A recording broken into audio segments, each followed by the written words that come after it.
Good evening, everyone, and thank you for coming in for our second episode of our little mini-series of Hunter the Reckoning, set in 1981 Salem, Oregon, as a prequel to the events of Salem by Night, which I highly recommend checking out. Last episode, we got to meet our crew of hunters, our special little trio as part of the Pantheon, who they call the Cerberus Guard, because there's three of them. They learned that there was a flapping that was heard up and down the river, mostly by the Historical Society building, as well as Gunther Storage, and kind of those areas where all the bodies have been kind of washing up along the Willamette.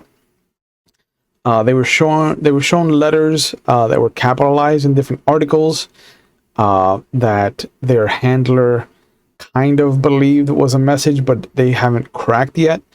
But some of the words that they could spell out were butter, cutter, duster, rust, and bust, among other myriad of Scrabble winners.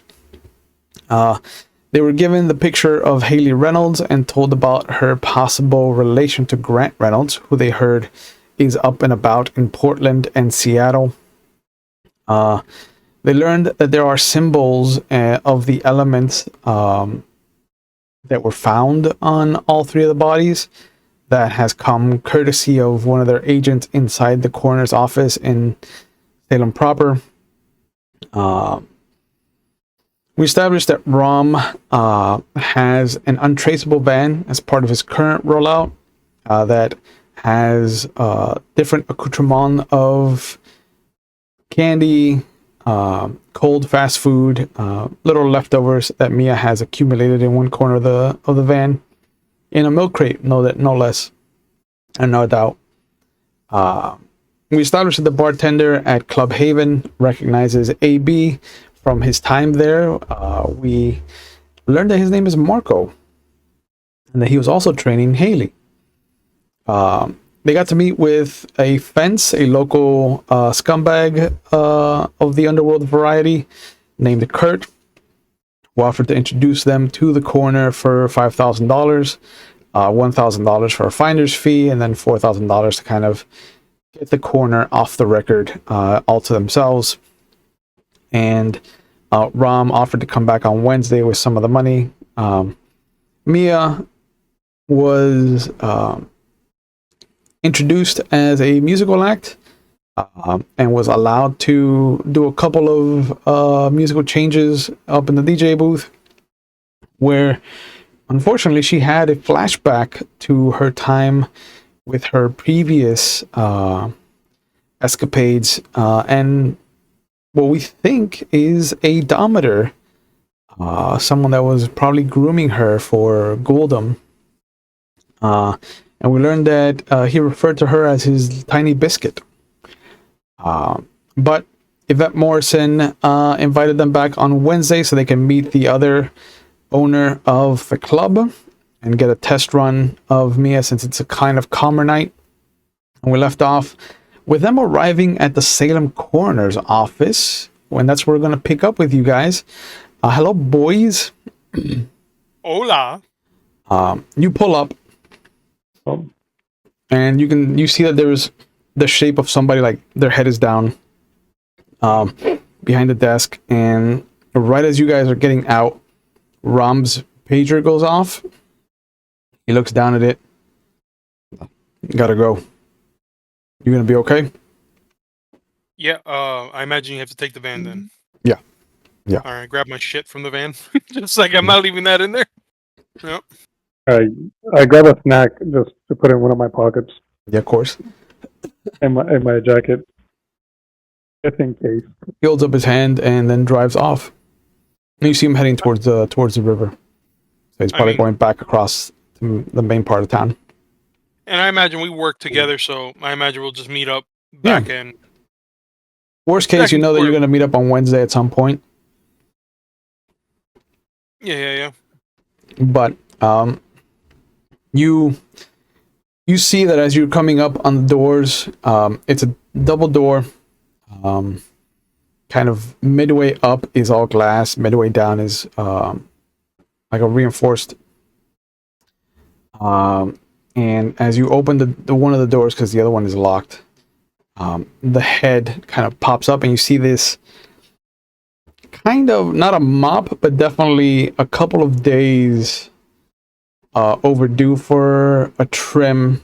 There's a, I would say, late 20s, early 30s dude, 5 o'clock shadow.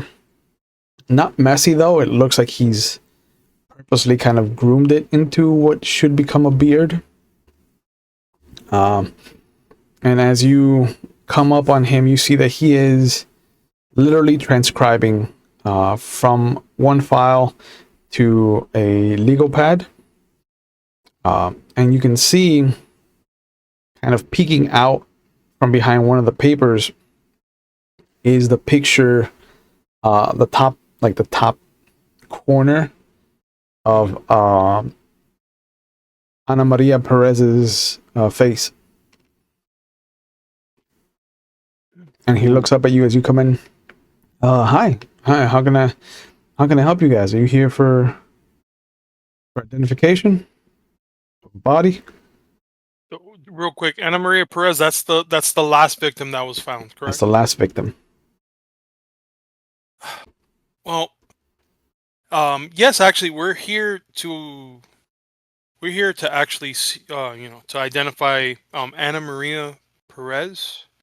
Oh, she's been identified.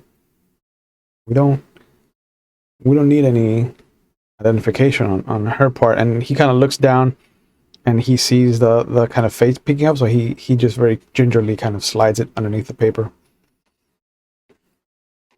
Oh, my apologies. I mean, I was supposed to meet up with her family. I guess they must have gotten here before I arrived. Yeah, they were here earlier in the afternoon. The only person back there right now is a medical examiner from the Salem Police Department. He's asked me to transcribe the notes that our coroner did. Fax machine is down. Oh, I'm sorry to hear that you're having to go through that. Comes with the territory. Keeps me busy. I mean, I lean in a little bit. I'm like, it took me a while because I was speaking with Kurt before coming in here. He turns, yeah. like his head tilts and he's just like, I don't know Kurt. Is he another employee? One of the day shifts? Yes, in fact, I look over at Mira. I'm like, she's gonna have to go with me on this one. It just. I nod my head, and I'm like, yeah. In fact, that's the reason why I'm here. I was supposed to meet up with the family. I guess they came here earlier. They said that there was some personal effects that was left, with Miss Perez. And he starts to rifle through the paperwork in the file folder, and he looks up. Yeah, it was picked up. Timestamp and everything. He kind of flips it around to show you. It was picked up around 4:27 p.m. And while he's showing that, I wanted to see if there's any information I didn't like that I can quickly scan off of timestamp. Yeah, let's go for a roll. All right. if he's doing that, I'm gonna start meddling with my necklace and use it as my focus for sense the unnatural. Yeah, okay. because I was reading it, I need a focus, so I figured Mia has a necklace. It's a cross. Okay. It's a cross that was given to her by her late grandfather. Okay. Can you roll wits and awareness for me? Oh, wits and awareness. That sounds so familiar. Yeah.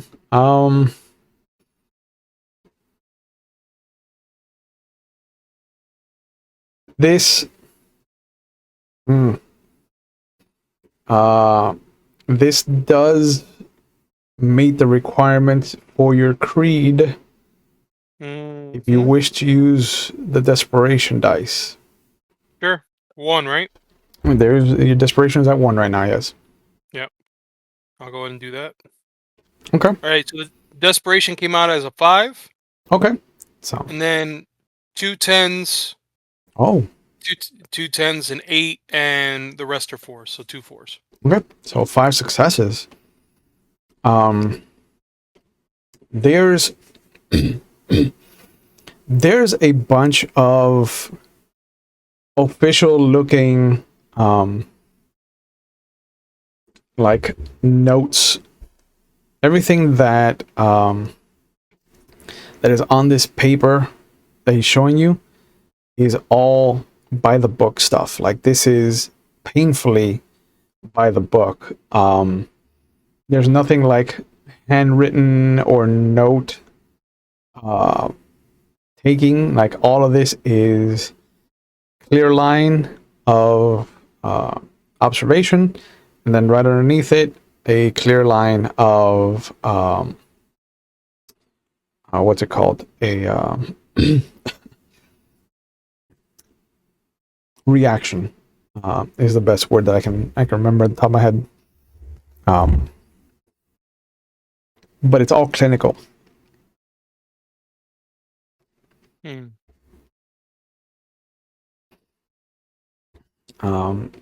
Ike, for you,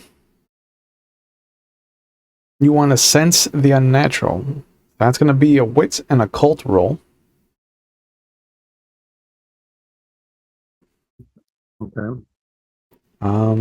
It's an occult. Yeah. It's okay. So this does not fall under your creed field, unfortunately. So you don't get to use the desperation dice. it'll be 3, and occult is 4 dice in total. 4 dice though.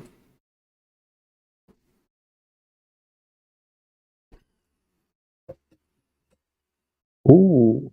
So while he's rolling, Mhm. so the information essentially, this looks very just humdrum, like Mhm. through the Painfully motions, so. nothing. Painfully so. Okay. Yeah. 2 successes. 2 successes. 1 was a 10. It's hard to sense anything out here. There's a lot of death permeating the building, and so it's very hard to narrow down on something that isn't a ghost. You can feel the little cold spots here and there. You can see the indentation of somebody that was sitting down on the couch. But you kind of blink it away and it's gone. It's shadows, after effects.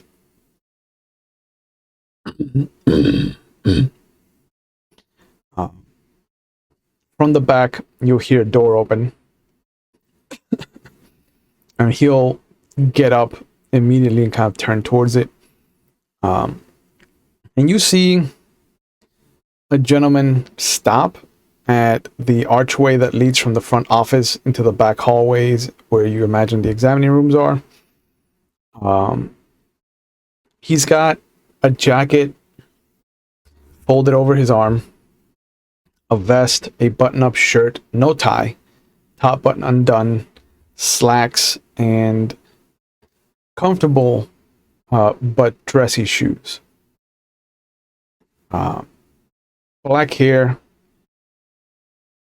not wet, but definitely pulled back,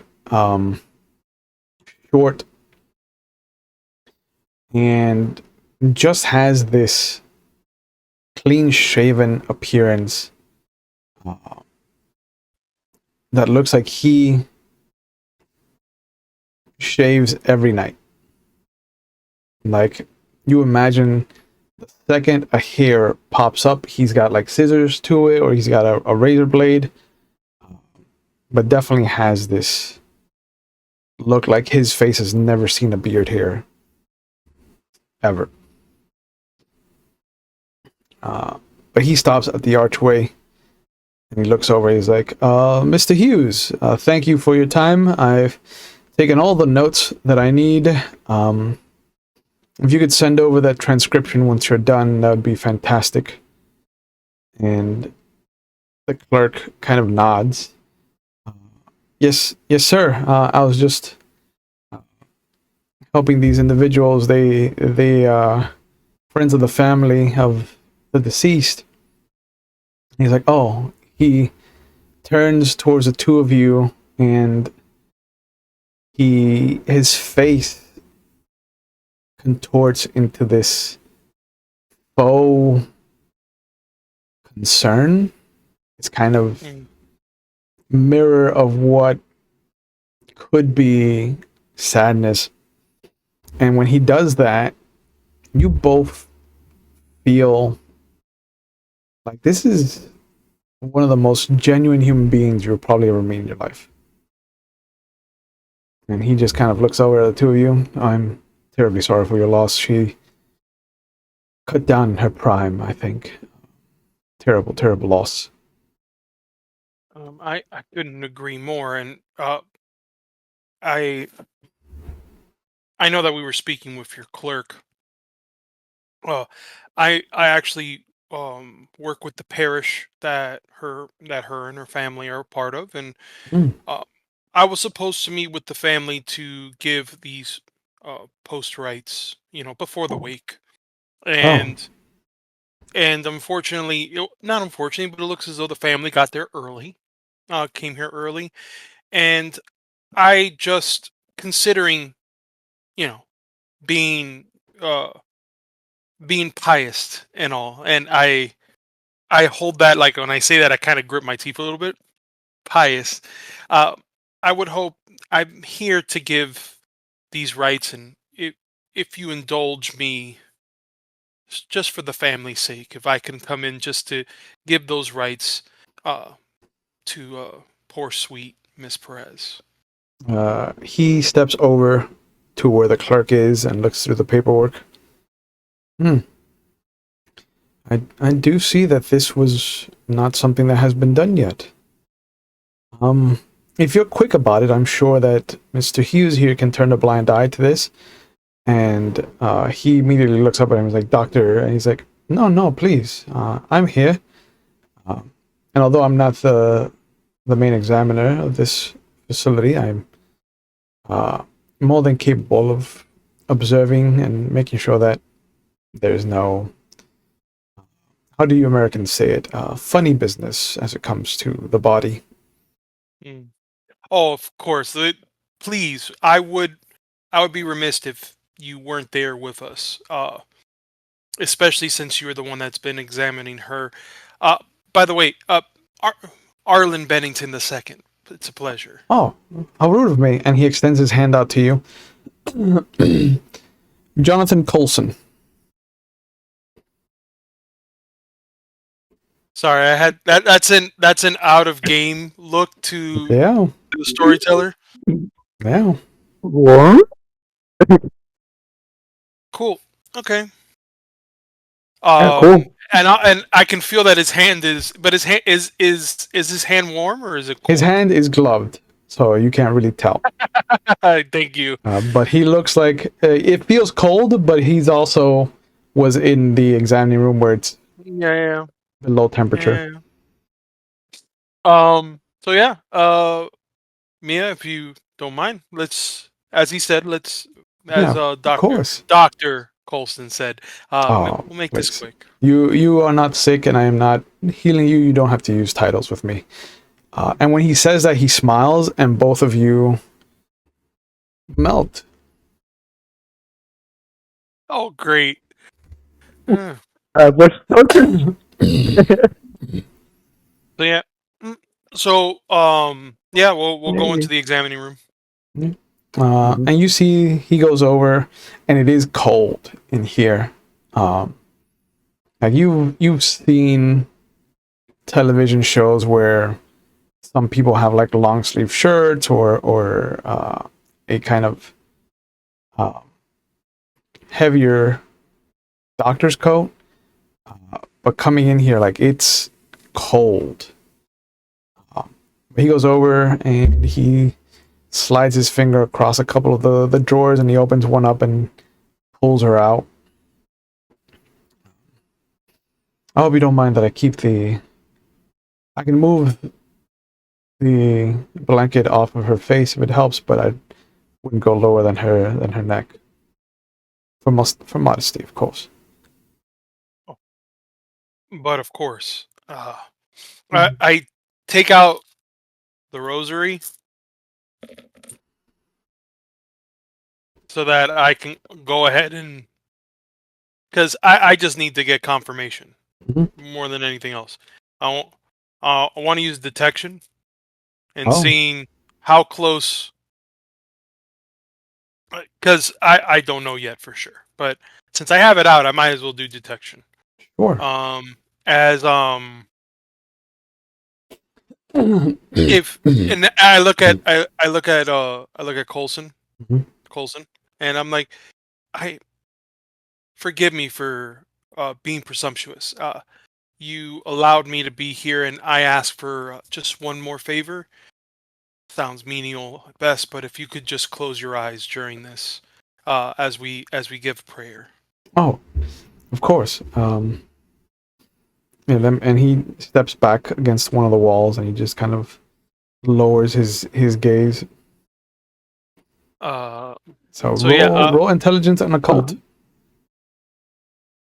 I want to look around the room if there's anything suspicious that stands out. Nothing really. 5. It's a morgue. Roll them 5. For a moment, you think that there's this shadow, but you blink and it's gone. I got a 10, 6, and then 2 2s and a 1, so only 2 successes. 2 successes. It is That sucks. surrounded by death. It is very hard to narrow down on any kind of presence. Like you are in an establishment that should be nothing but presence of supernaturals. Well, it was worth a shot. Oh Lord, thank you for gracing us with the breath that we breathe and for giving us the moment that we have every day. And we are here to, we're here to mourn as well as bid farewell to the passing of another sacred vessel of yours that going up to you in the sky. As I'm trying to just make up words at this point. I look at Coulson and I'm figuring that he has either he doesn't care what I'm saying or he has no idea that what I'm doing is not a normal practice. He looks like he's trying to figure it out. Like he still has his head down, but you'll notice that his head is tilted up and his ears kind of pointed in your direction. And every so often he'll mouth something that you said, but he won't say anything. As I'm saying these words, I'm looking at. I can only see her face, right, up to her shoulders. So, can you describe as far as? Is there anything besides the fact that she's rigor mortis, and her face is and her skin is pale? Is there anything distinguishing marks on her face, on her shoulders? He looks like there hasn't been attention brought to her face as much as her body has been tended to. It looks like she was crying.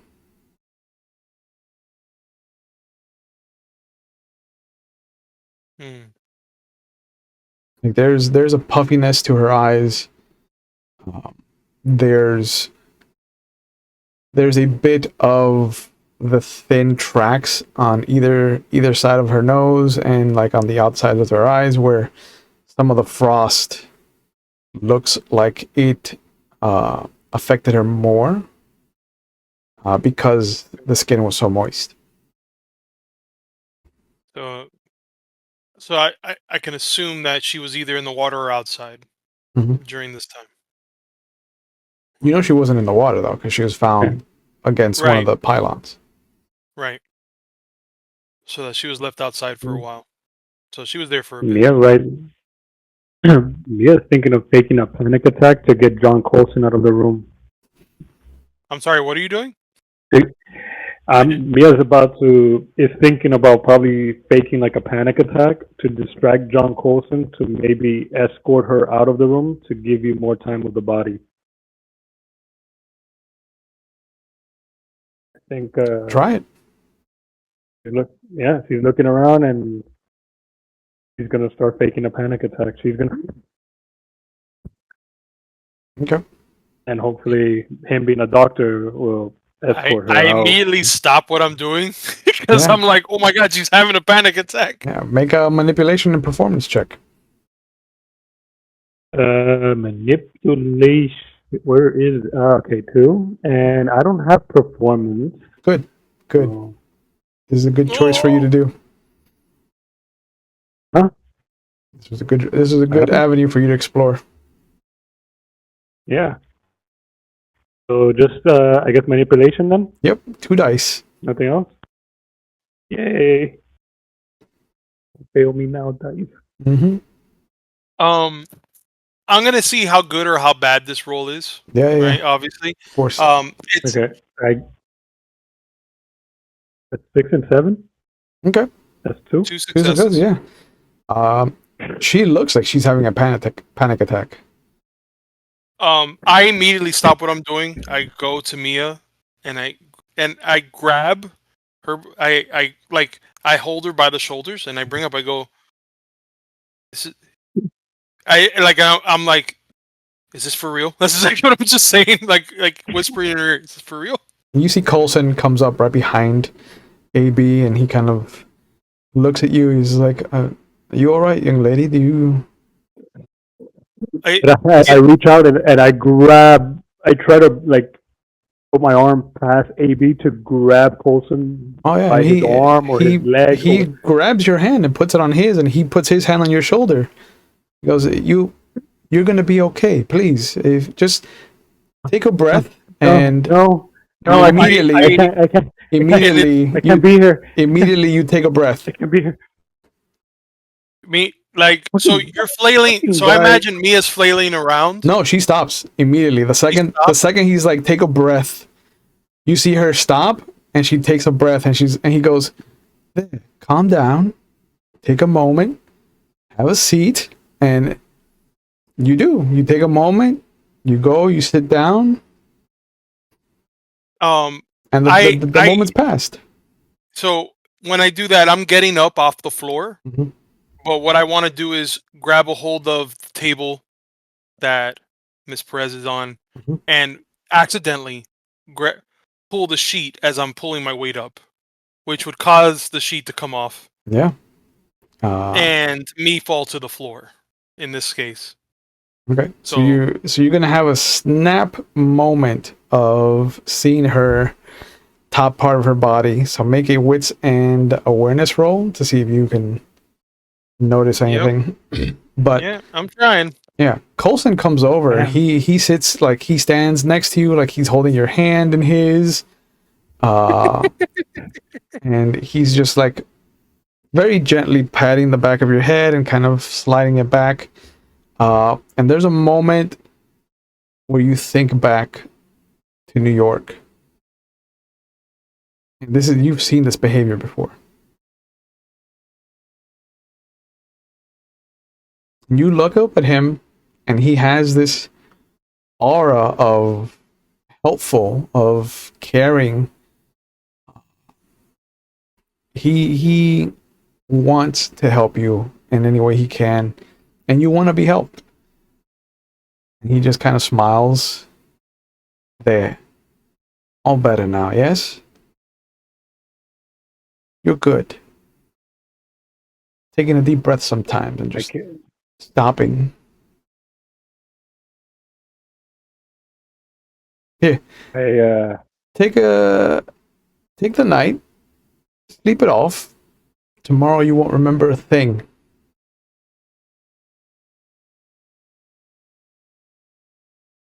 oh, thank Do you, I hear all that? Doctor.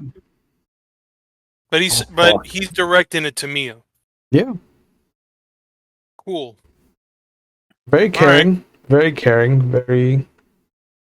All while that's happening, I want to grab the sheet and then be like, "Oh my god, I am so sorry." And I deliberately grab the sheet just so that I can put it back over Yeah.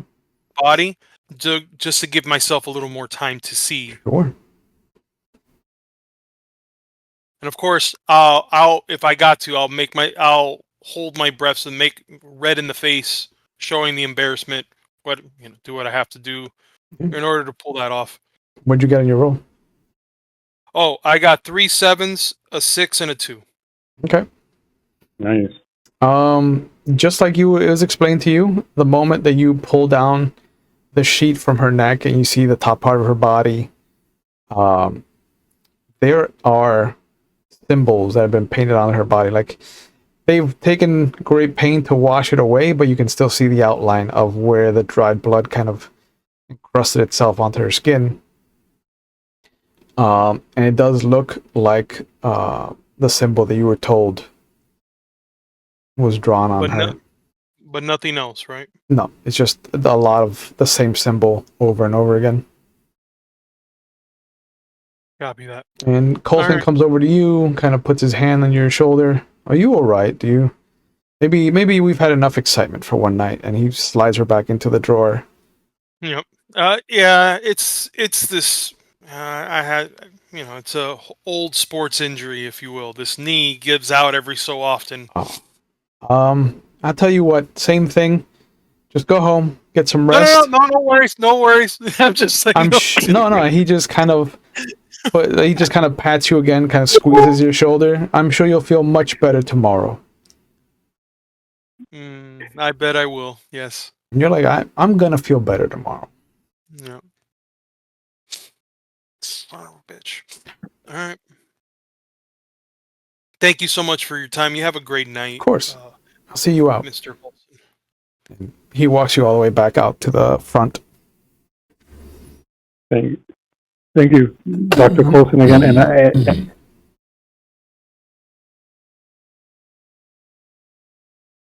Please. It's my pleasure. I try to help whenever I'm able. It's who I am. And he smiles. And you just like, that's a good smile. That's a I handsome. give him a hug. I don't know why, but I'm compelled to.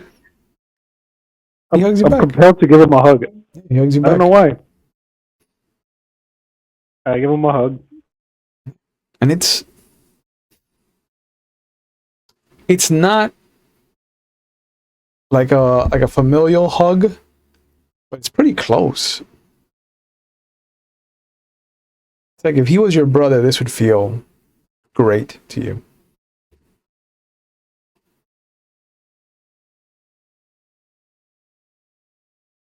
Awesome. But he goes over, he stands next to the clerk. You both have a good night. I'm going to see if I can help my friend here to transcribe a little faster. Of course. Thank you so much again for both of your time. Of course. Be safe. Trying times, especially for a young woman. And again, he smiles. It's like, man, if only more people were concerned like him. Yep.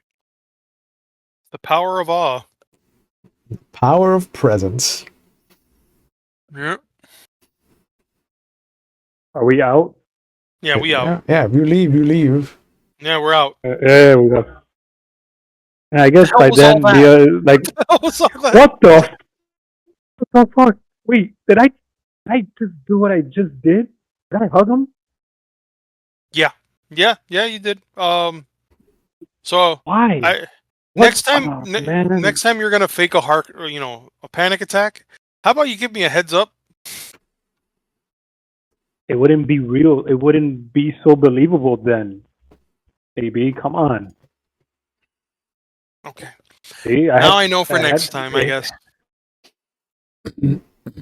guys, did it help out in any way? Were you able to find anything? See anything? No new information. I did see that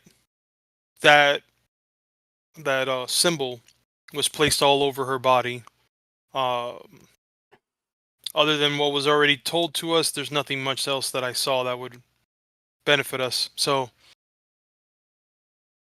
Great. uh, So you guys make your way All back. this for nothing. And if there's nothing pressing, we can jump to Wednesday when you're supposed to go to the club. yep. Wednesday, again, Ram I know. is not there at the typical spot where you all meet up. hmm But he has paged you throughout the day that he wasn't going to be able to meet up. He has other leads to follow. But you go to the club. Wednesday's a little calmer. AB knows that the club is closed Sunday and Monday. And Wednesdays, although you haven't been here, excuse me, personally, you do know from some of the other ladies in the congregation that Wednesdays is Wine and Words. Wine and Words Wednesdays, and it's kind of chill vibe, open mic kind of spot. hmm Um, there is this no cover when you arrive, first of all. um, and you don't recognize any of the people at the front. They're not bouncers. There's no bouncers here tonight, but they're definitely employees. Behind the bar, though, you do see Marco, and there's like a little board that he's hung up that has wine and words written on it in different chalk colors to kind of really pop in the darkness. And underneath it just says wine specials all night.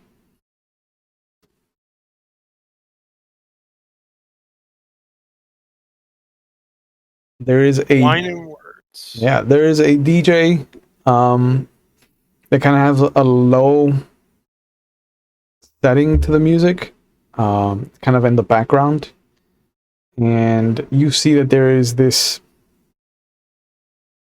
kind of short, just on the short end of average. There's this colorful woman with a microphone. She's got a button-up male shirt with the sleeves rolled up, an open vest, what looks like slacks, sensible sneakers, and her curly hair is kind of pulled back into this top knot that just shoots out like a palm tree behind her. And she climbs up on the stage, and she says some things about, to make sure you talk to Marco about the wine specials, kind of feeling out the room, doing a couple of jokes, and calling up a poet. And as she jumps down the stage, the music comes up. There's like a very different,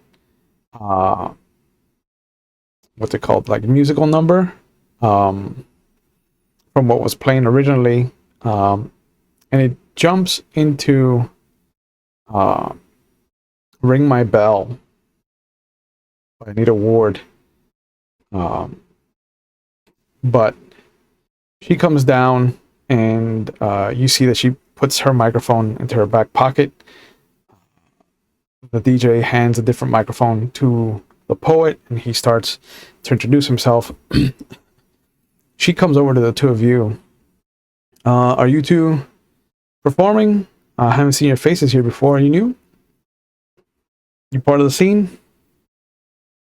You look like you're part of the scene, and she just kind of points at Mia. I'm like, no, I'm actually here to get on the tables. And I point to the DJ. Oh. I've been telling you that we need more women in charge. And as she says that, Marco just slides his hand between the two of you and puts your regular drink in your hand. Mm-hmm. He's like, Mr. Barrington, AB. That's Mr. Bennington's my father. And I go ahead and I grab. and he looks over at me. He's like, I don't remember your name. I'm sorry. I don't think I actually have been introduced to you. Can I get you a drink? I'll have some water, please. Sure. And he rushes back to the bar, and you see him taking care of some women. The MC kind of claps her hands, and she's like, "All right, let me take you back to the vet, and we'll see what you bring to the vibe. It's a different kind of. It's a very artistic vibe that we try to set up here on Wednesdays. We don't. I don't like to have a lot of reverb on my microphone. Mm-hmm. It's not fancy. It's not karaoke. It's direct and to the point. Yep. But she takes you back. I gotcha. She takes you back to the office. And in the office, you'll see that there are 3 individuals standing around the desk, kind of discussing things. And that is the first to kind of look at the door opening. The other 2 gentlemen are pointing at things, kind of talking about like possible revenue streams and things like that. But she opens the door. She's like, Miss Morrison, these 2 said they're here to see you. And she looks and she's like, yes. Thank you, T. That would be all. It's like, yep. Please come in, have a seat. Gentlemen, these are that. I apologize. She is the musician I was talking about. Please. And they roll up whatever they're working on into this long, kind of blueprint-sized roll. And they put it away. And the gentleman who first turns around and kind of comes over and introduces himself is not well-to-do, but he definitely has a dress shirt. The sleeves are rolled up. There's no tie. The first couple of buttons are undone. You can see there's an undershirt. He's got jeans and comfortable shoes. But he comes over, extends his hand out to the 2 of you. Andrew Givens, pleasure to meet you. Just that, God damn it. So out of character. So in character. Yeah. I go ahead. I reach out. Mm-hmm. I go ahead. Andy, it's a pleasure. My name, Arlen. You can call me AB. Mm-hmm. And this is Mia. Mia, and he extends his hand out to you. I shake his hand. Hey. Yeah, I've heard nothing but good things. Given that you were working with another man's record collection, I assume that you brought your own tonight.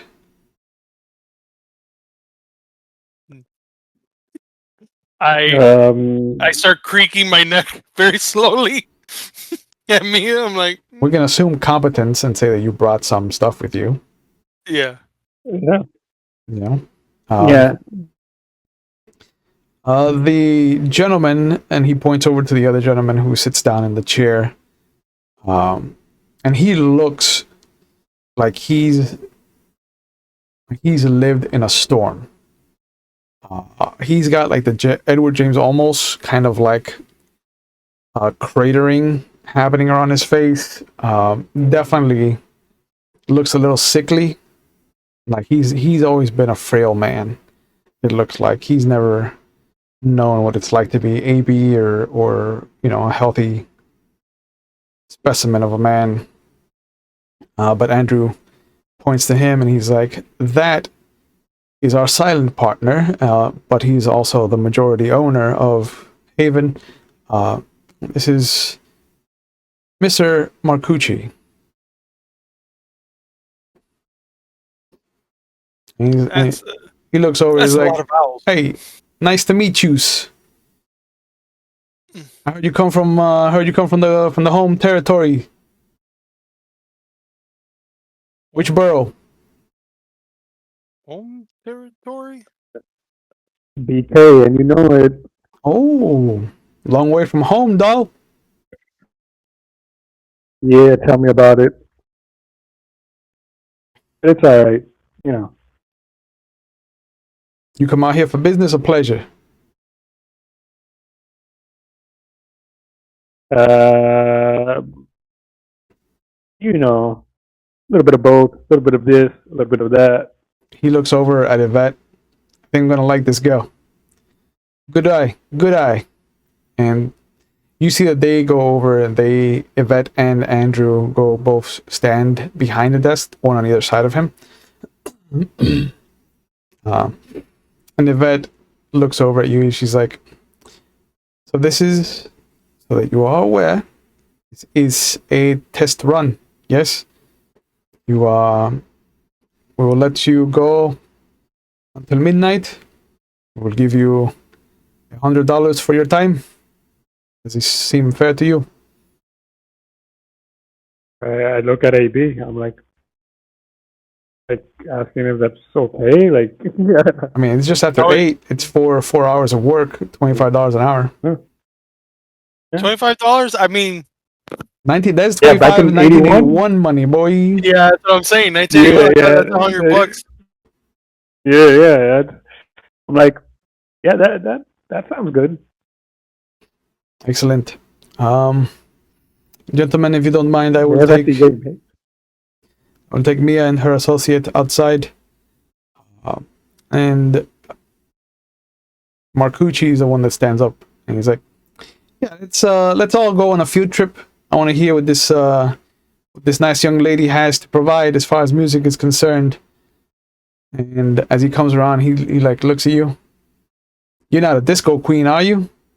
We get so much of that in this club, I just can't bear to hear some more of that anymore. You know, I'd like to take like a whole week off of disco if I could. I mean, I like disco, but tonight's not the night for disco. Thank you. Finally, someone that understands. I'm gonna see if I bring some of that flavor from around our way. You know. Yeah. And he goes over. He's the one that opens the door for everybody. And Yvette puts her hand in his face. Always the gentleman. Thank you so much. And she leads you outside. She goes over to the DJ booth. She exchanges a few words, and then the DJ just kind of nods, puts his earphones on the deck, and then he goes over to the bar and hangs out there. And the vet just kind of like motions for you. And she goes, I have asked him to leave his collection, which is down there in those crates, in case you want something that you don't have access to that he might have.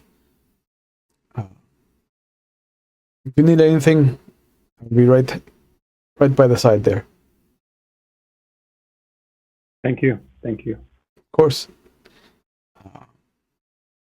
She climbs back down. You see the woman who they referred to as T come over. She's like, hey, looks like they're giving you a chance.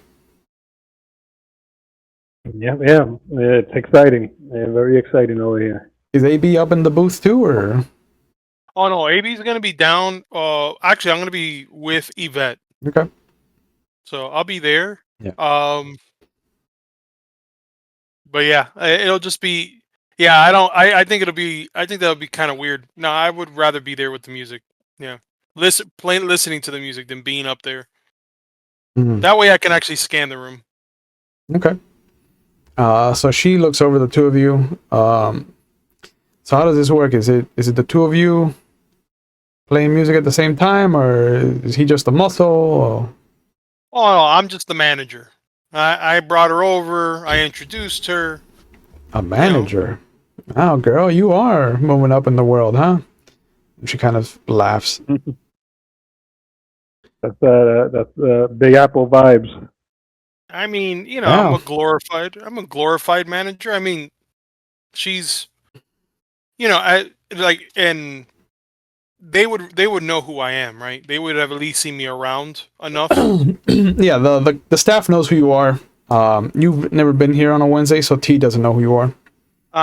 Well, T, if you were here, during, on the weekends, you would see me meet you would see that I'm here, more frequently around that time. This is actually the first time that I've been here, and looking at the crowd here, I was hoping that I would get a laugh attack out of this, but that comedian was not funny whatsoever. It's hit or miss. Wednesdays are real hit or miss. A lot of people come out here to test new material.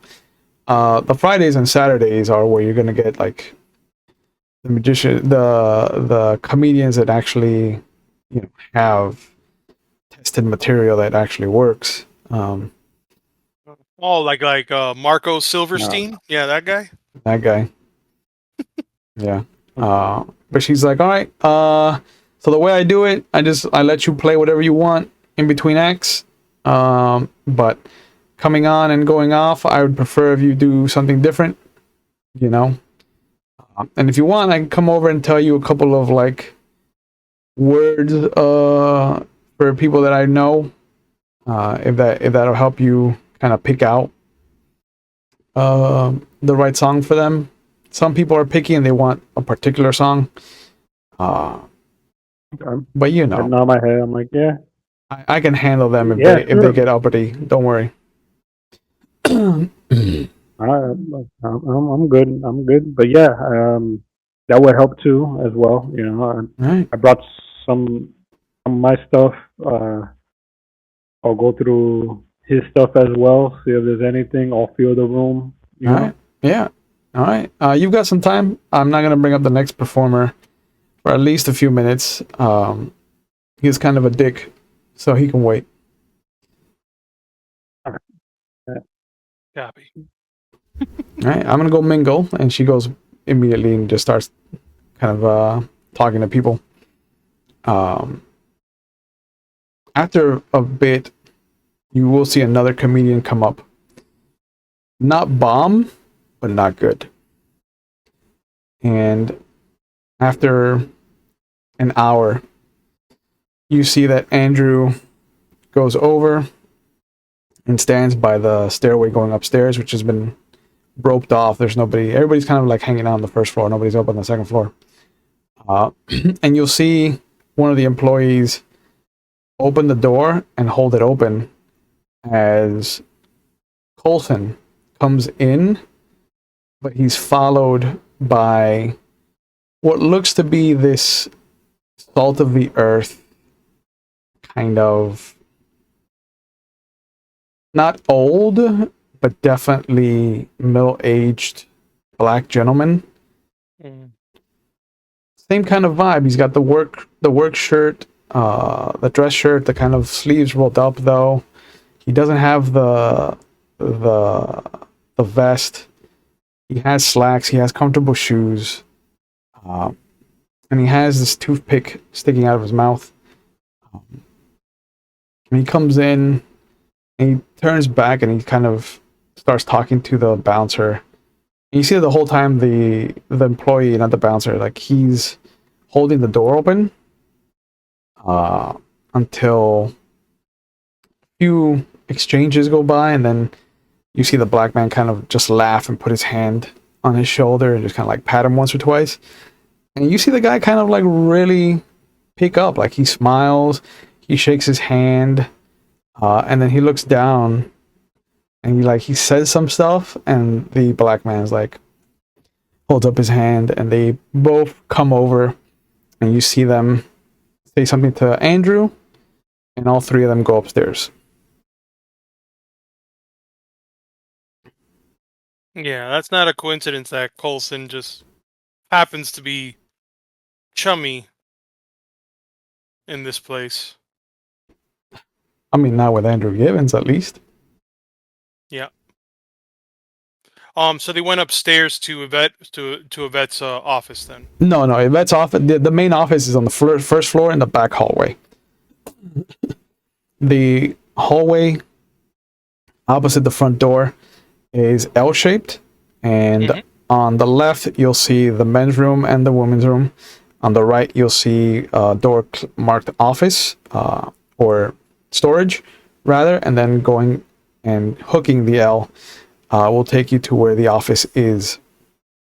It's the only door back there.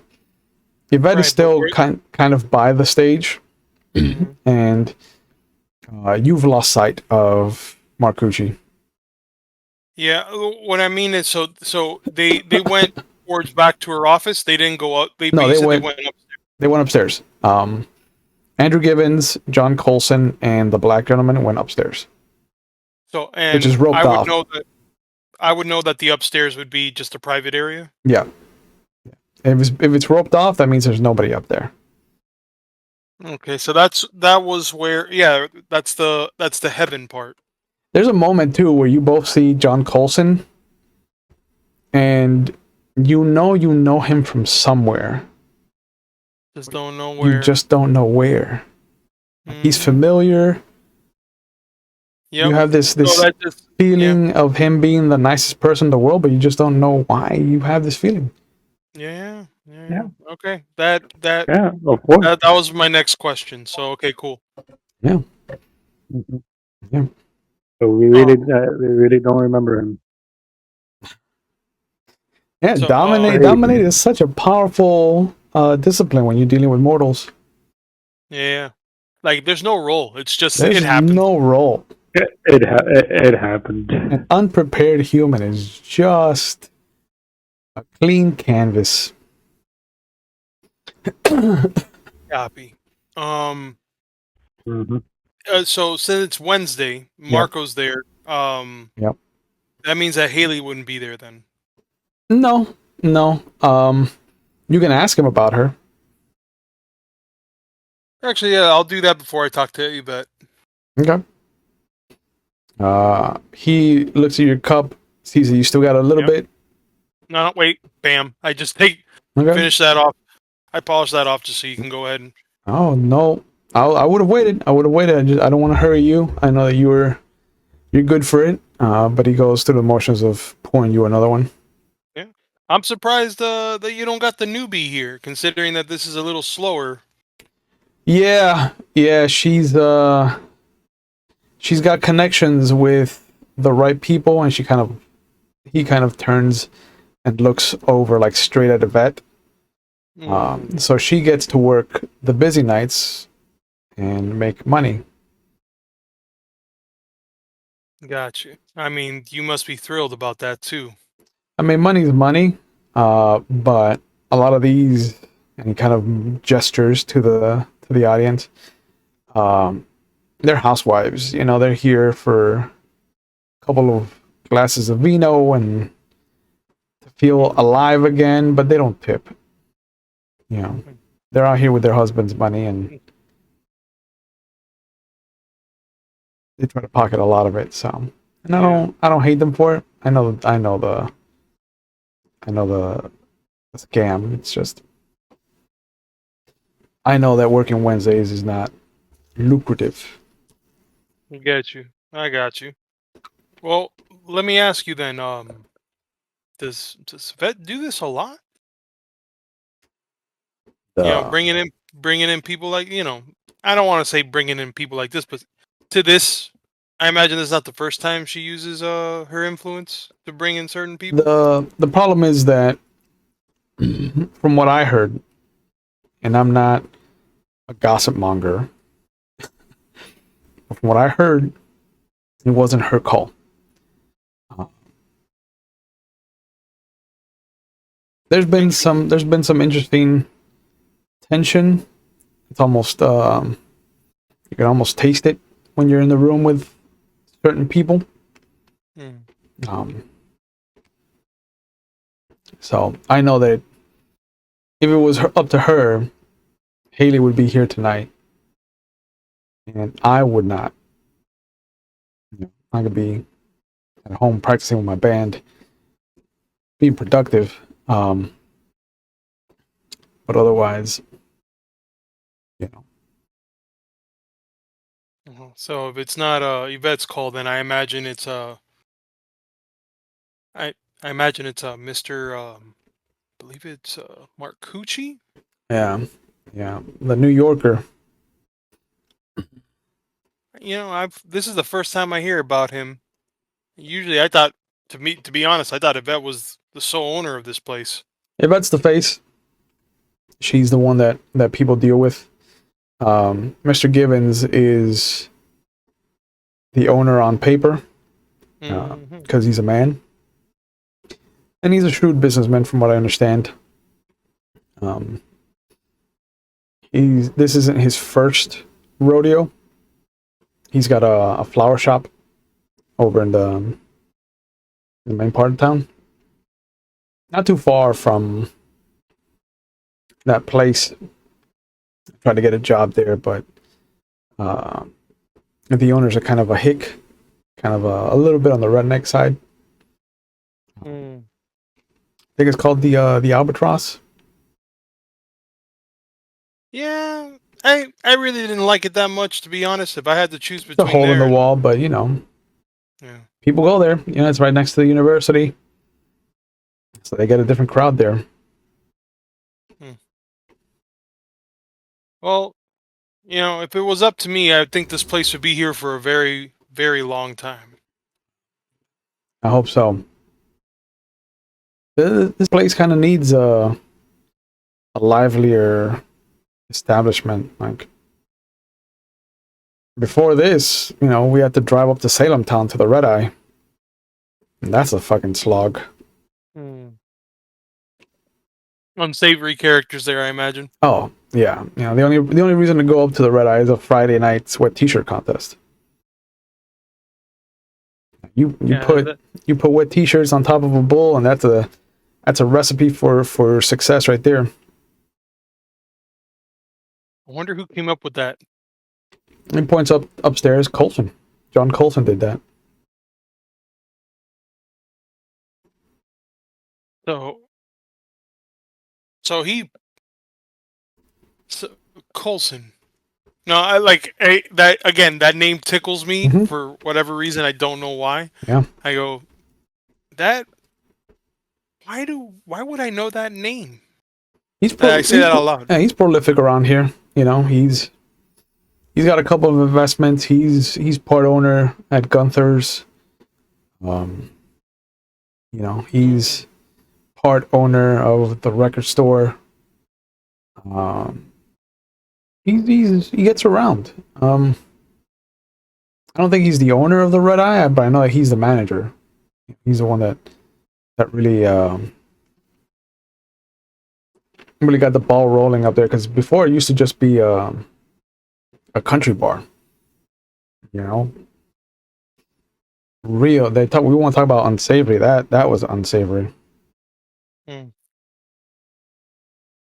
I mean, Salem has gone through some wild times. So, yeah, you're telling me.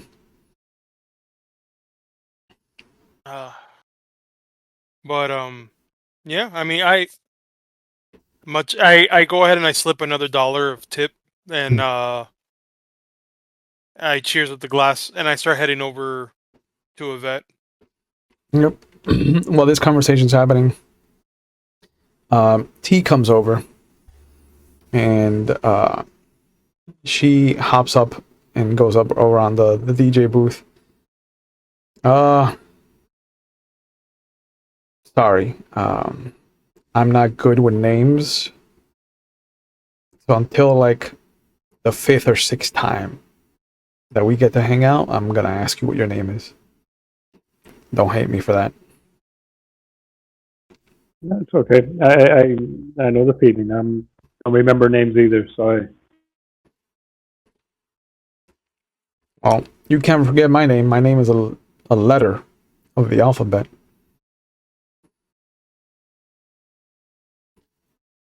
And what letter is that? T.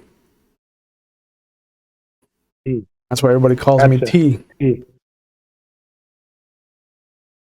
Gotcha. What does the T stand for? Tiffany. Tiffany. It's saying it out loud just annoys me and bothers me and makes me think of a little girl that has 35 different statues of horses in her room, and that's not me. Definitely not. So T it is. T, I'm Mia. Mia. She writes it down. I'm going to try to remember that for no promises. You want a beer, Mia? I'm going to go get a beer. No, I'm good. I mean, if you got coffee, then I'll be good. I'll tell Marco. I need to. I thought you were used to this kind of life. You cheating with coffee? Yeah, I just taking it a step back. It's been a hot minute, you know.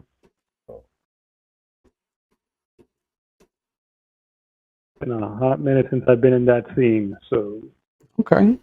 What pulled you out, if you don't mind me asking?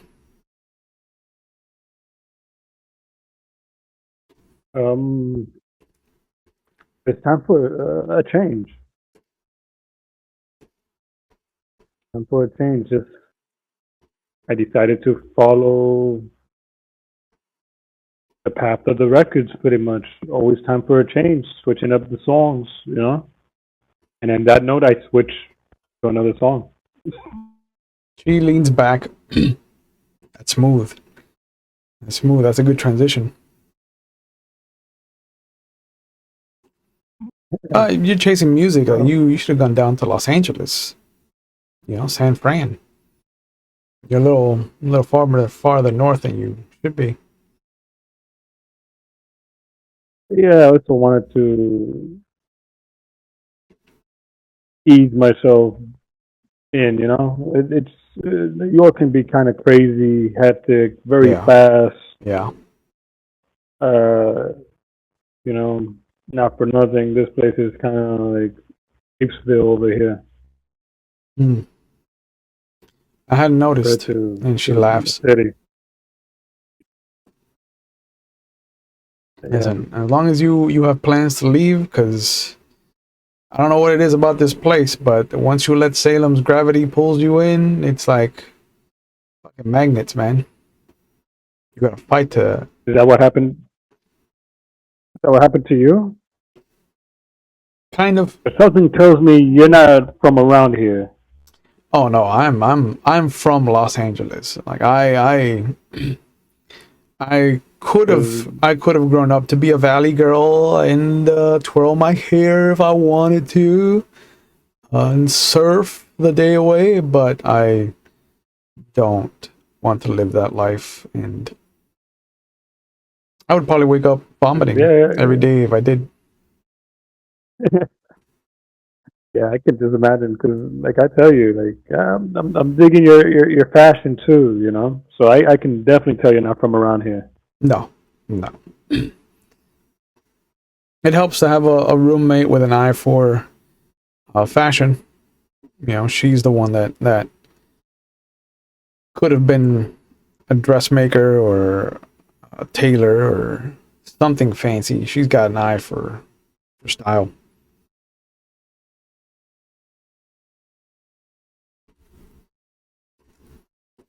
Gotcha, I gotcha, and I'm there bobbing my head, listening, you know, with the headphone on. I'm like, but I look at her. I try to see if I can determine what like feel her out, like what type of music she might be interested in. There is nothing about her screams one particular genre. You haven't seen her bobbing her head to anything, but every so often she'll be like, that was a good transition. Oh, I like that. That was smooth. And she'll talk about the work that you're doing, but she won't like mention anything about music. Anything in particular? Anything like you might be interested in hearing? I mean, Come on, T. Come on, T. Bring me some of that Caliness. well, I haven't heard you play any Jackson 5. Do one of that, Jackson 5. do some of that ABC. That always puts me in the mood. Alright. If you can work it in, I know it's a little boppy. Everybody's kind of relaxed right now. But you just leave that to me. Don't worry about it. Okay. DJ Maracuya is gonna handle business right now. Don't worry about that. You see her attention suddenly shift over, and as you follow it, you will both see that Andrew Givens, John Colson, and their black gentleman are coming down the stairs. Wait, but like, T does that? T is actually the one watching? T sees them, and she immediately turns to Mia and she's like, all right, gotta go see if the boss needs anything, otherwise I'll be back. You keep playing what you're playing. If you can work in a little Jackson 5, a little, that good Motown, that'll make my night. I got you, girl. Don't worry about it. I got you. All right. She pats you on the back and she rushes over to intercept Andrew Givens. The both of you will see that she shakes hands with him, with Colson, and with the other gentleman. They talk about some things. They kind of gesture to the club as a whole. And then she points over to Mia. And then she points over at AB. And there's kind of like this back and forth pointing. And Colson kind of tilts his head and he smiles. And he's like, just nods. And him and the black gentleman exchange some words. They both nod, and you see Colson make a line over to AB as the black gentleman comes over to the DJ booth with Mia. And at this point, I think that it is safe to say that the danger rating is now at 2. No, don't. Danger rating is now at 2? Yeah, danger rating is now at 2.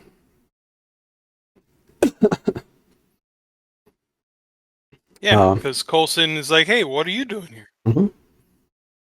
Yeah. So do we do anything on our end? Do we put the danger rating? No, nothing on your end. We have danger, no? Everything is handled on my end. And I even have a little handy tracker next to me with the number of skulls representing the danger level. And I also put a number there just in case people don't understand the whole image. But Colson comes over, extends his hand out. AB, it is a pleasure to see you again. I didn't think you would be one to frequent this establishment. Does the congregation know? Oh, and I extend my hand. I'm like, he's warm to the touch. I feel like I think I'm at a disadvantage here because you seem to know my name, but do you not remember me? It was very eventful, so I don't hold it against you. I don't consider that rude at all. Uh, Strange. I would thought I would have made more of an impact. Coulson. Jonathan Coulson. It's a pleasure, and yeah, as you already know, Arlen, but you can call me AB, and I want to say that this is more of a guilty pleasure, if nothing Hmm. else. I know it sounds taboo, if nothing more. I mean, I, I as it won't says, I won't rat you out to your god. I am not a snitch. no, it's one of those where all men sin, and this just is the sin that I bear. And it's one of those where having a libation or two and enjoying some of the secular music that's out here in the world is not going to be Armageddon. And I just hit him across the shoulder. Well But would said. you? Um, I'm so sorry. How rude of me. Would you like something to drink? I go ahead and I call off Marco to. I signal Marco to try to see if I can get And him something. he does this little motion, and Marco nods. You see him get to work on a drink. Please, please allow me. It's the least I could do. I want to try to make sure that I leave an impression this time. And he smiles, and when he does, you feel bad that you don't remember him. Yeah. You gotta. Ed, I know this is gonna be very rude, and I'm embarrassed. Quite embarrassed that somebody of your stature and of course of your being so congenial with me that I would have known you. Or were you in? Did you come? Do you? I know I don't see you on Sundays, so No, you don't come to our parish. Where is it that I have met you? I'm not a man of faith. I put my stock in science more than anything. Um, we met at the coroner's office. You did a wonderful rendition of the last rites for a young lady. And he says that, right? When he says last rites, nothing comes to mind at all. You remember the slab? You remember the head? You remember putting your hand on her head? And you remember there was somebody else in the room. And then there is this frenetic energy, and then the night goes black. You just remember waking up the next day, feeling better than you felt in a few days. Like you're still riding that high. Yes, it is tragic. It's not necessarily last rites, unfortunately, Yes, because Your Latin was a little off, but I wasn't going to say anything. oh, Latin. Let's just say that, and I go, and I'm like, and I think about, it, I go Latin now. As I was, that's normally given for last rites, and if this somebody has already passed, then last rites is not something that you would give. It's more of a just a prayer for passing, more to appease the family, letting them know that their Hmm. loved ones are crossing over. Ah, So I apologize. I mean, my Latin is not good. uh, pig Latin maybe. It's maybe. a Yeah, I believe that. And Marco comes over, puts the drink down, and he reaches into his pocket and pulls out a single $20 bill and just puts it down. Oh, I mean, you are a man of science. I imagine you're a doctor then. Uh, I I dabble. I'm more of a doctorate, but not medical sciences. Oh, a lot smarter than me for sure. Uh, And Intelligence has nothing to do with one's potential. You I look at have the drink. a lot Sorry, of go ahead. potential, I think, Mr. Bennington. Please, AB, and Maybe. you might. I look at the drink that he's having. Mhm. What is he having? It's It looks like whiskey. It's a lowball glass and something brown. I didn't take you to be I didn't take you to have something lowbrow. Well, something lowbrow is this. This looks like well whiskey. Are you? Oh, the drink of the populace is popular for a reason. AB. One cannot be above spirits.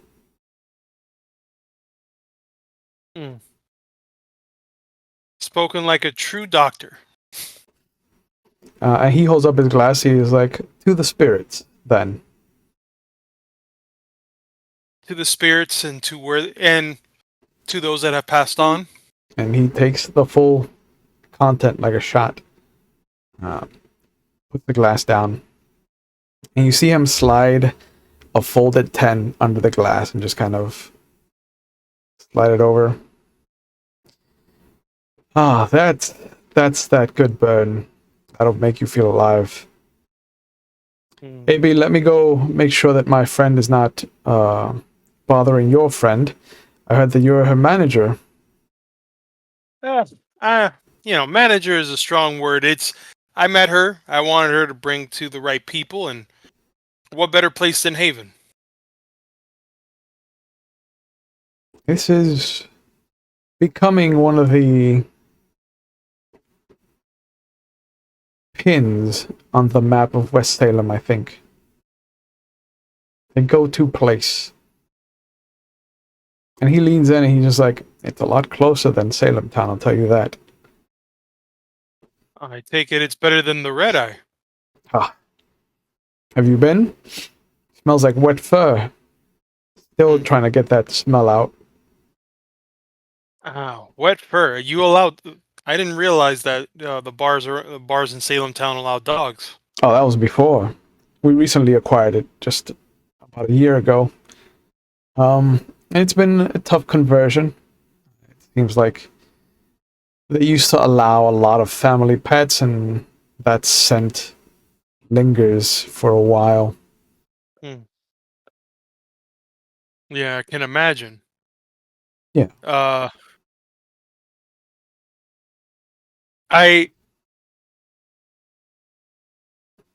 As he's talking to me, Mhm. my mind, like, it's one of those things where I did not put two and two together. Like the fact that not two and two together, but the fact that I'm having a tough time remembering where I've seen him, Mhm. right? And having these flashes, like you said, like a very fragmented memory of seeing somebody that could have been him. Mhm. And the fact that he's in a place where I know has a lot of supernatural activity. Correct. I'm gonna take out the rosary Oh. and I'm just gonna pass it through my hand as I say a few words, which is the normal words I say. Essentially just. Oh, it's more of a. I apologize. This is more of a tick, if anything. Oh, I no, tend to do please. this a lot. Here, let me.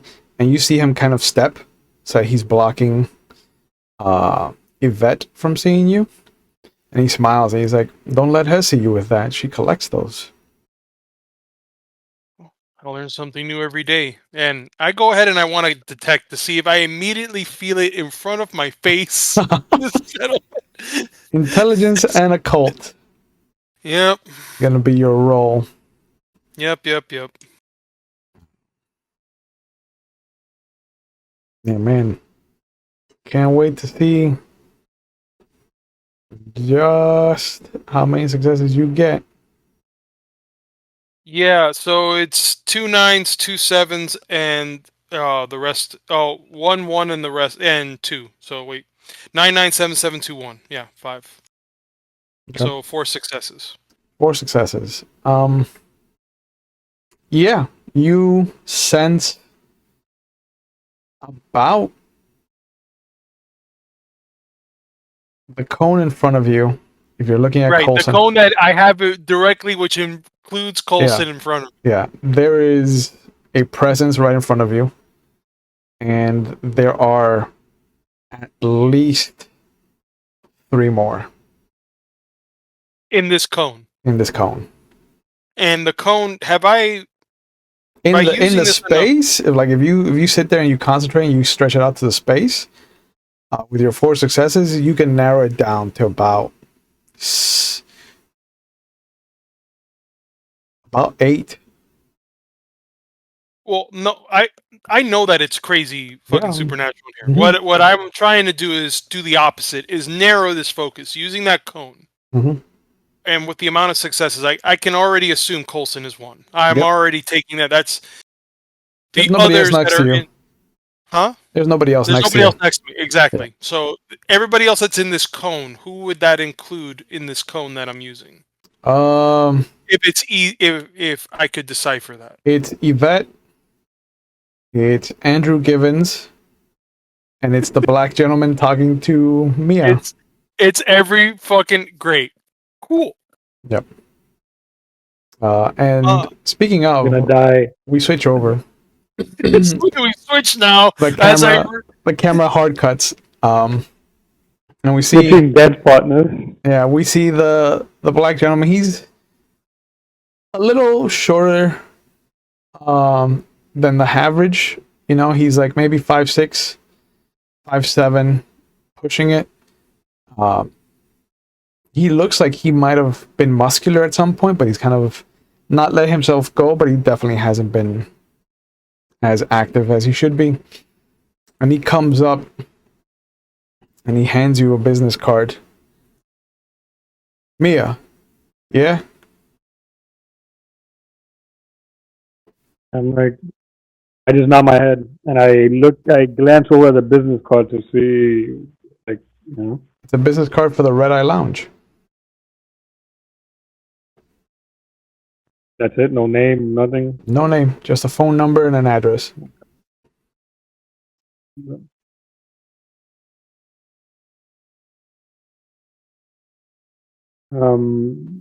Yeah.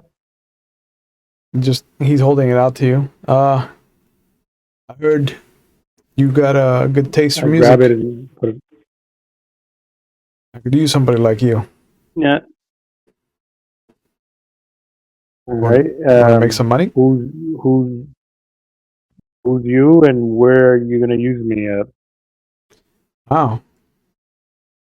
Not being recognized is new for me. He extends his hand out to you. Otis King.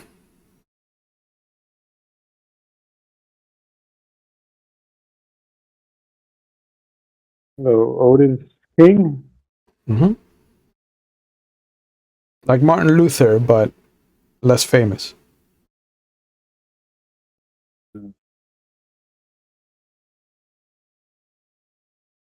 Gotcha. This feels Yeah. weird. It's like Yeah, this is.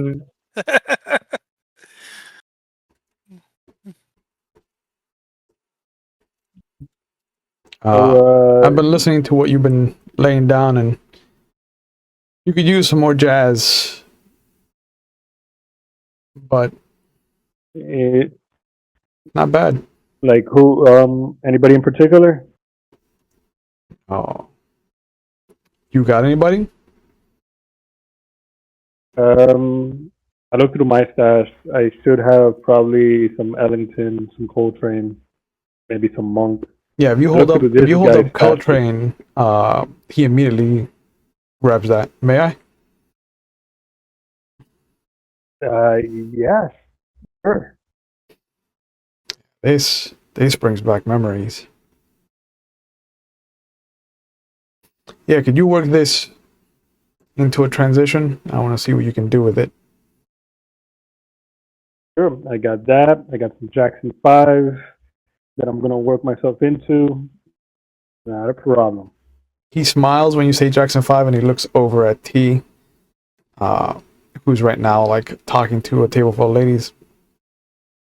I can imagine who asked for the Jackson 5. There's not a lot of people here who enjoy Motown. Let's be honest, between you and me, Motown is poor man's jazz.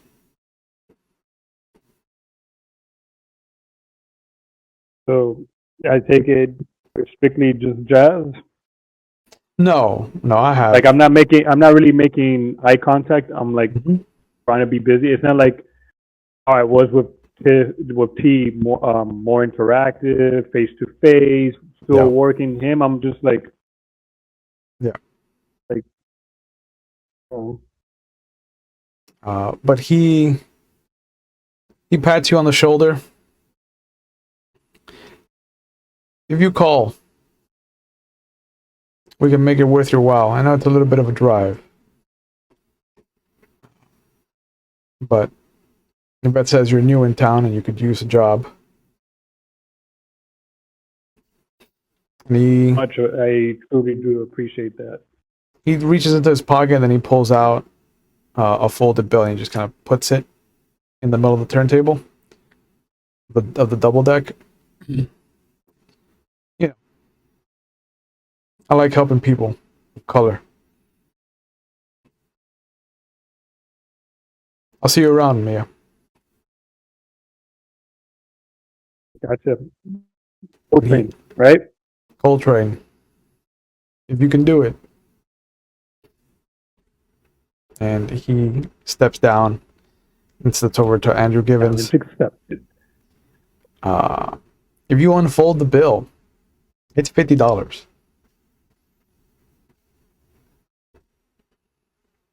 I put that and I fold it with the business card and I put it in my jacket pocket. Nope. Coulson sees, like during the conversation, he sees you fiddling with your thing, and then he moves aside once you're done. And he's like, "It looks like our time here has come to an end. Maybe we'll see you around." Of course, we'll see you around if anything. And he goes over, like he nods at Otis and Andrew, and they both nod at him. And he just extends his hand out to you. Until we meet again.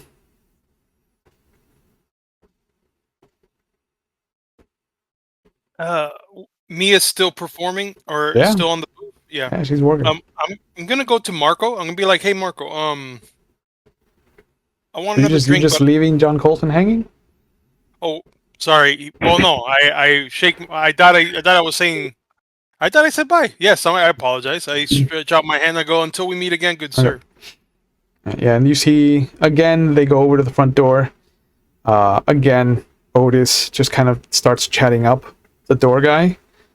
And you can see that Andrew Givens and John Coulson are on either side of the door. Like John Coulson's outside with Otis, Andrew Givens is inside, and it looks like there's enough space there for people to come through in case there's people outside or people want to leave. But nobody does. And after a bit, again, Otis will pat the doorman on the shoulder, laugh at something, and then kind of use the back of his hand against his chest very lightly. And him and Coulson will vanish into the night. As the door is closing, though, you will see the flashing red and blues darting in a direction. Well, real quick, because this is the second time that I see him do this to the bouncer, and I'm saying bye to Coulson. I want to see if I can focus more on. I want to see if I can get close enough without being spotted. Well, they're at the door, and you were flagging down Marco. Yeah. Okay. Yeah. Never mind. Then I'll flag down Marco. Yep. He comes over. Hey, B. Everything good? Hey, Another one? Everything's good. I just, if you can give me what Coulson was having. Yeah, I don't think you're a whiskey drinker. So, okay. Yeah, I'll take whiskey. Sure. Yep. And he pours you. You see him count it out, Then he counts it out again. It's a double shot. And he brings it over. And there's no change in it. It looks the same. Same thing. Okay, that's odd. Okay, so like under my breath, I'm like, okay, so he's not a vampire. That's like what I just said. Yeah. The plot thickens. Yeah. But you said red and blues. Mm-hmm. But so police was just passing through, is what you're saying. Yep. Siren off, but darting down the street. Yeah. Good question. Yeah. Mm-hmm. Question. Do I see Otis leaving? Yeah. All right. Where am I as far as music, and is it possible for me to transition into Coltrane before he leaves? It would. If not, I won't do it. It would be a rough transition. Never mind that. It'd be easier to transition into Jackson 5. I'll do that then. The easier transition, the smooth. Okay. Would have liked to do Coltrane to get his attention. Yeah, and you get somebody's attention. You get me. You get T's attention. And she immediately points to you, gives you a thumbs up, and just kind of nods. I nod back, and I just.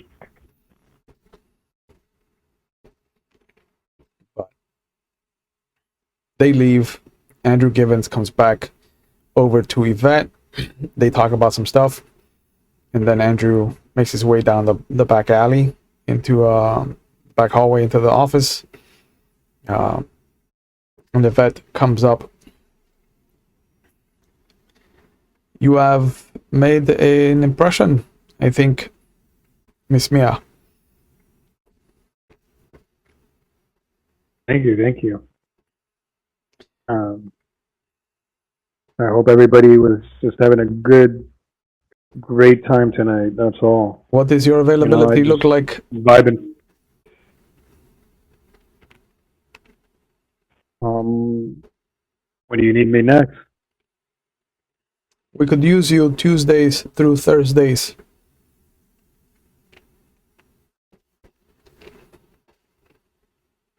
Sure. I don't think that will be a problem. I'll check and see, but yeah, I think I'm good. Excellent. We expect you here at 8 every evening. We open the doors.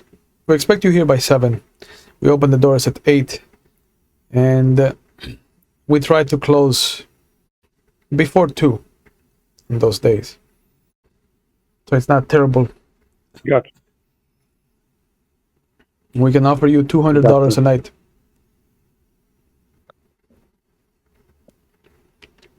All right. Yeah. When can I give you a solid answer? Tomorrow is Thursday, and you could start working tomorrow. If not, we can wait until next week. All right. Yeah. Let me run it by with AB. But yes. Yeah, the manager. You gotta get us 10%, bro. Oh. But Yvette's there. But Yvette's talking to Mia in front of me, right? Well, no, they're at the booth. They're at the DJ booth. Oh, at the booth. Okay. But she pats you on the shoulder. Sunday evening we are having a meeting for all the staff. If I don't hear from you by tomorrow afternoon, I will assume that we will be meeting on Sunday then. Sunday, what time? 10 o'clock at night. And at night, Sunday. All right, if anything. If not tomorrow, 7 p.m. 7 Gotcha. p.m. Real quick, Mhm. out of game storyteller, I wanted to ask, just to refresh my memory. Mhm. Haley took the place over to the person that she took the place over was one of the victims, correct? Mhm. Was that Miss Perez or no? I don't think it was.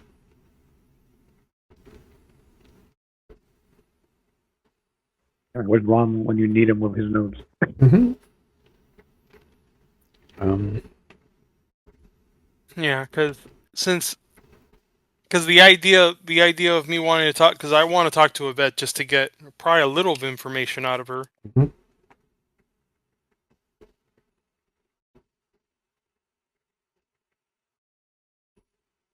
No, I Thing think it is that I was. would have, I think it was Miss Perez, because the yeah, first two were office ladies.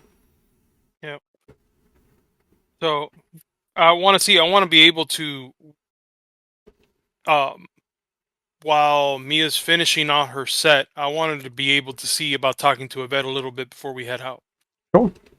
You see they're discussing something, and uh, Mia kind of nods in your direction. So that's a good transition for you to kind of come over. And as the vet's climbing down the steps, I have offered your associate a job. She Oh, wishes to that's discuss it amazing. with you. That's fantastic news. And I figured you guys liked her. There was a lot of commotion coming from um Colson, and because that's it's just one of those things where I'm just like, I want to make sure I don't forget this gentleman. I've apparently met him twice. Hmm? Colson, as well as your constituents seem to. Constituents. I am not a representative, Mr. Bennington. Sorry, I you almost look like a state senator. Oh, Just I don't think that I would do well in that job. what I mean is uh your peers, your Hmm. actual managing partners seem to taking a shine to Mia. Some more than others.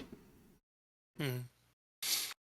I see that. I'm glad that I'm able to help out, bring some new blood into this place. I see that you brought in the new bartender, Haley. Is that right? Yes, Miss Grant. Yeah. I'm so sorry to hear about what happened to your previous bartender. We consider ourselves a family here. Everyone tries to make the best of the establishment. Miss Perez will be missed. Um, Yeah. although Miss Grant was highly recommended,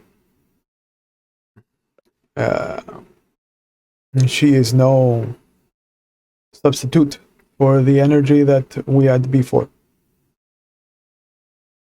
That is quite true. That is quite true. I agree with you on that. And maybe who knows, maybe she'll bring a different energy to this place. I see that there's been a lot of changes recently, literally from, it looks like you got lucky that unfortunately Miss Perez passed, and then Miss Grant was able to show up so quickly to help you guys out here.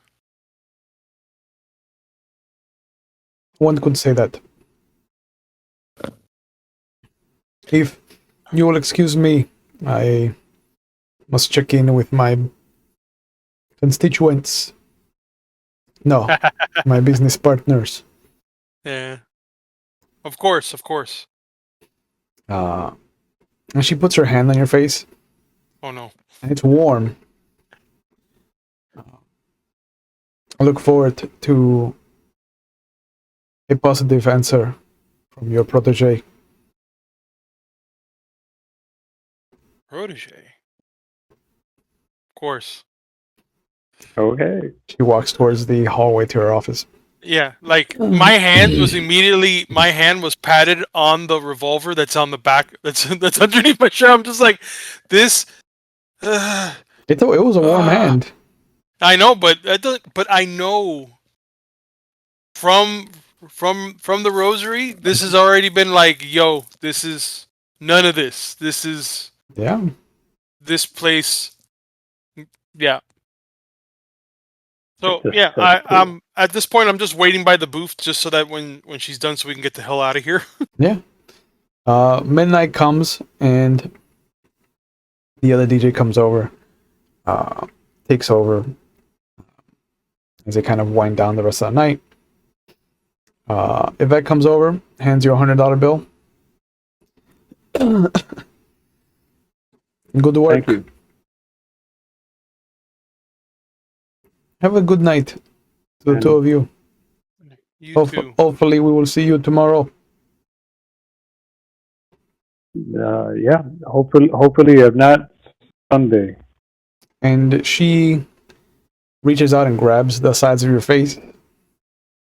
Oh God. I have a good feeling about you.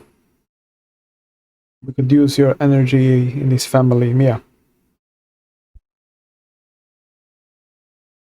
Oh, family. That's a mighty strong word there. And she kisses both your cheeks. Until tomorrow. And then she extends her hand out to AB. I go ahead and take her hand, shake her hand. Good night. Peaceful slumber for you. She goes over and she starts a conversation with T. Mm-hmm. Let's get the fuck out of here. Let's get the fuck out of here. I'm just like, yeah. Mm-hmm. Yeah. Yes. We leave. Yeah, we're getting the fuck out of here. Okay.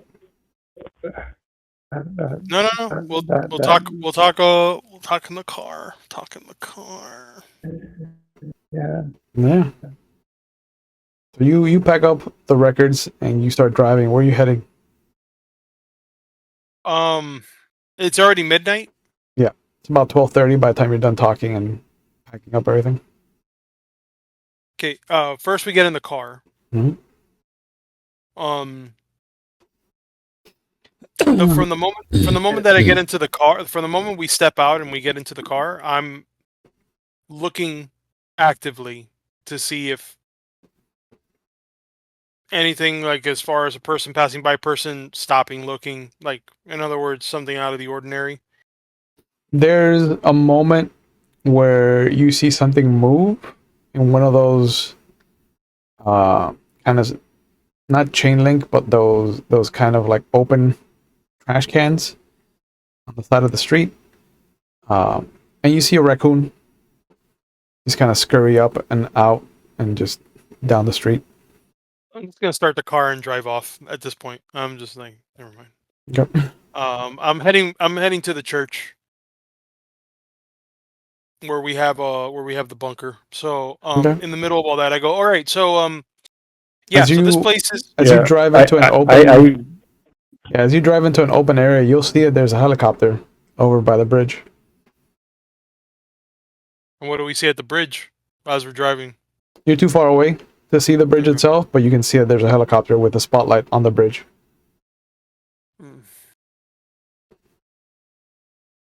I start wiping off, creepy, ew. You can smell her perfume on your hands. How far is the bridge from the church? 10 minutes? 10 minutes? Would it be out of our way to drive by that bridge? Yeah. Yeah, the church is more inside the heart of West Salem. The bridge was one of the places, though, that they found that they. Mm-hmm. Yeah, let's go. Yeah, I'd rather go. And as we're going there, I go, okay. Real quick. Yvette told me that she wants you to come back. Is that right? Yeah, I got 2 job offers tonight. I made $150 tonight. I only saw 100. Yeah, yeah. I made an extra 50 from Otis King. King, what a joke! He made a joke about Martin Luther King too. Let's try to be funny. Wasn't working. I was gonna Sounds say like, something about Otis Redding, but I just didn't want to deal with him. But he did offer me a job at the Red Eye Lounge also as well. So that uh, happened. yeah, I didn't hear good news about the red eye. Um, Especially if he hangs around with Yvette and everybody else. I don't know why. Maybe it's the music, maybe it's been the alcohol, but I did not realize that we're hanging out in a haven in Haven. Uh yeah, everybody that works there that owns that everybody that owns that place is not what they seem. I told you, AB. I told you these places are for these fuckers. They love this type of shit, and I'm Yeah. back. I can't. I can't. I can't. Oh, man, I know we're doing this and we're doing undercover, but I definitely cannot get sucked into this world again, AB. I cannot get sucked into this world again. Well, then you shouldn't have been with Serb. With Cerberus is 3. You're the third head here. So you're, Yeah, I get that, and I'm all for the cause, but but this is talking to T. It made me realize a lot of stuff that went down in New York, and you know mm, these well, we're gonna have to be fuckers. on high alert here, and and I don't considering, like them touching me, or mm, a lot of shoulder touching, and it's just bad vibes and just creeping the shit out of me, man. Like, look, it's normally I hate that phrase. Get along to get along, but I get it. the thing is that they are obviously connected to whatever happened to. They must be connected to what happened to Perez and as well as the other victims here. I have a feeling when we get closer to this bridge that we're gonna find something. It's probably the fourth. Uh, I Hopefully not want, the fourth. I mean, I hope it's not. I hope I'm wrong. I hope that this is something that is unrelated, but I have a feeling that it's not. This is a little too coincidental that we just happen to meet people that are connected to someone that we met, or at least someone that I met, that I have no recollection of. That, You. yeah. Are you getting that old already that you don't remember who you're meeting? Okay, first off, I need you to calm down. Okay? You asking for water and coffee. I heard that. What is this?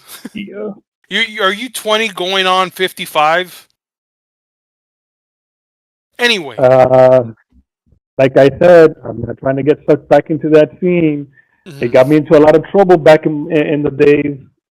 There's gonna be some Too much sucking. trouble, as you know, as a lot of trouble, as you know. And if everything seems to be connected, I hope they're not connected to Look, all you I'm know saying who. is that I'm carrying the revolver on me. You need to carry something from this point on if we're gonna go back into Haven. Oh, and I pull out my 9 my 9mm. Oh, I'm always packing. That shit that went down is not gonna happen again. I don't even want to know where you took that out of. But let's say I that. mean, she does wear a big jacket. She does wear a big jacket. Yeah. Uh, all I know is that it's gonna come to a point that I'm starting to piece together that more and more of their kind, whatever they are meeting in Haven. And if that is the spot that we need, if I think we need a little more information just to get confirmation on what's going on here. And if once we get that, we might have to do something drastic. As much as it pains me to lose a place like that, we might have to do something drastic. And How drastic. And I give AB that look like, how drastic, I'm in type of look. I grab the lighter from in the center console of the car and I just start flicking. I'm like, the Lord works in mysterious ways, my friend. And I just keep driving off keep driving off towards the bridge. Yep. You get to the bridge, and you'll see that there is a helicopter. There are a few police cars that have blocked off traffic. So they've literally cut off people coming in and out of West Salem. And you see that there's a lot of work going on one of the sides of the bridge, and you'll see that there is a boat, actually, as well as the helicopter and the cars, because there is a fourth body hanging from her ankle over the side of the bridge. And as you see the crime scene laid out before you, I think this is a good point to call it for tonight. So, great. Yeah. I hope you guys are having fun. I hope that you are having fun as audience members and following us along on this crazy shenaniganery of a Hunter's game. As always, thank you both, and thank you, the audience, for participating with us. I want to give you guys a chance to plug whatever you're into. Starting with you, Ike, what are you up to and where can people find you on the internet if you want to be found? Don't want to be found, but if I am going to be found, it's going to be here on this channel. Nice. And it was definitely weird playing Mia and talking to Otis. Otis King? Yeah.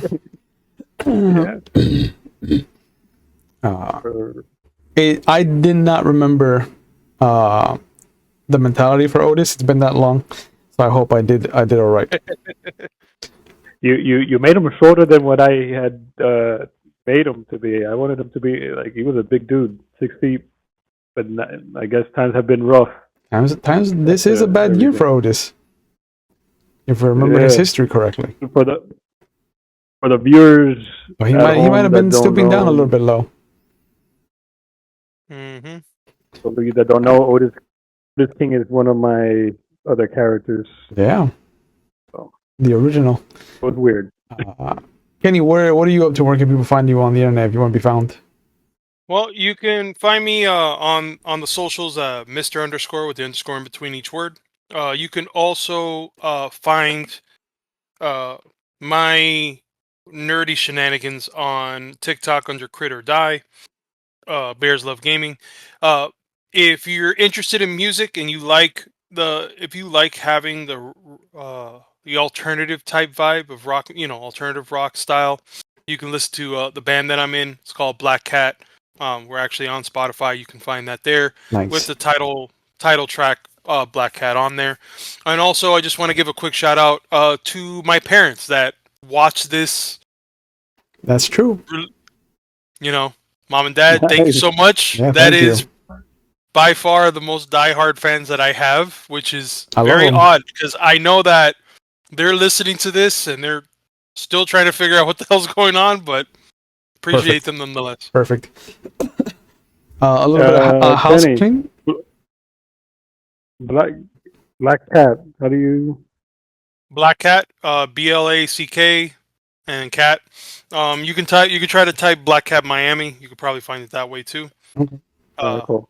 Yeah, well, another piece of housekeeping before we cut for the night entirely. I think that with this event at the bridge, we can raise a desperation dice to 2. So danger's at 2 and desperation's at 2. Danger. Yeah. So just for the viewing audience, Mhm. the danger is just letting them know that how close we are to being Discovered. discovered. So danger represents how overt you are being, and how many waves you're causing, and how visible they have become to the people you are working against.